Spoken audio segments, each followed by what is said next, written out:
Hey everyone, happy Friday. Scott Smith with the Smith team at Keller Williams. Wanted to touch on a question that we get quite often from our clients, and that is should you buy a townhome or a condo? So I put together 6 different points that you might want to consider along your homeownership journey. So I'll start off with what is the difference between a townhouse and a condo? A lot of people use them synonymously, but in a nutshell, the real simplest form is a townhome. You actually own the dirt that is below the property. So if you think of a townhome as an adjoined, like a single family home, but you actually own the dirt below it. Whereas a condo, you actually own inside the walls. It's legal terms when it comes into real estate, but that is really the difference. So think of a condo as more of like an apartment style, and then a townhome is like a single family home with attached walls where you own the dirt below it. Now, there's certainly some exceptions. So as we explore those on your home ownership journey, we'll explain to you the differences because there are some gray areas when it comes to those. So that is point number one. Point number two is an association. So when you're buying a townhome or a condo, there is an association usually.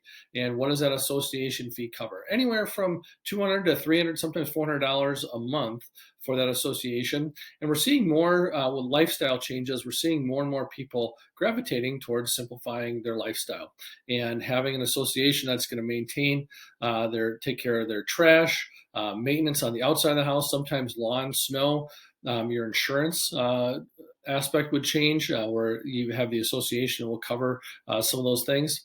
And then there's also extras. Some communities will have amenities like a pool, gym, community space.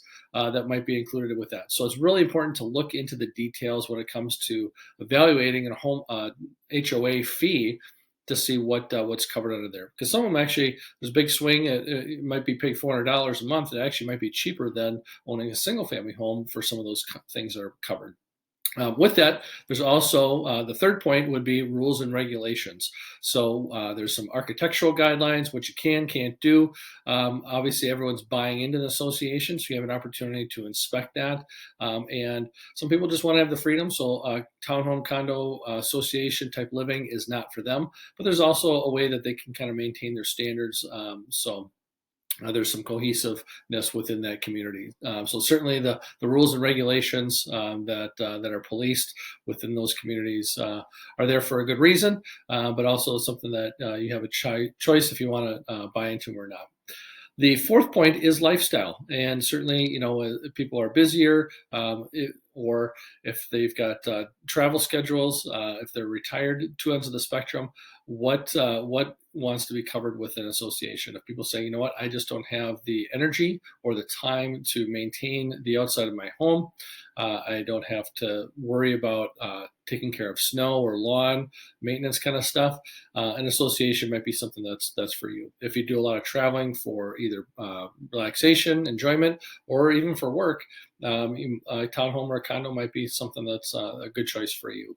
The other thing too that we've seen more recently as prices have been bumping up is the affordability. That's point number 5. Affordability, obviously you can find townhome condos at all ends of the pricing spectrum, but many of them are more affordable in the more affordable price ranges. So a lot of people, their first home is actually a townhome or a condo because the price is more attainable for them. Certainly when you're qualifying for financing, they take into account the association fee that goes along with that. We're actually seeing some real strong some demand for the townhome and condos in the entry level price point. So it's certainly a good opportunity for someone to get into home ownership, build some equity, and rather than paying rent, and then getting into an entry level townhome. So kind of with that, the sixth point is just kind of talking about what they have done from a value standpoint in the Twin Cities metro area. Last year, the median sale price for condos increased from $183,000 to $195,000. 6.6%. Minneapolis, St. Paul, even some of the suburbs have some nice condo complexes. But the median sale price, even for existing and new construction, was up 6.6%. Not a huge jump, but at the same time, still definitely going in the right direction.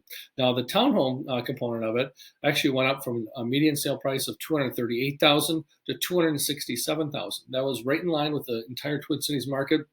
increase of 12.2%. So one of the things that we used to hear from a lot of people is, oh, don't buy a condo or townhome. They're not a good investment in real estate. Well, from a lifestyle standpoint, homeownership, entry level lifestyle, you're able to get into something that can help certainly with what you want for your homeownership needs. So definitely strong demand in that regard. So those are 6 points I wanted to share with you. Happy Friday. Hope you're doing well and enjoying the warm sunshine out there. Take care. Bye now.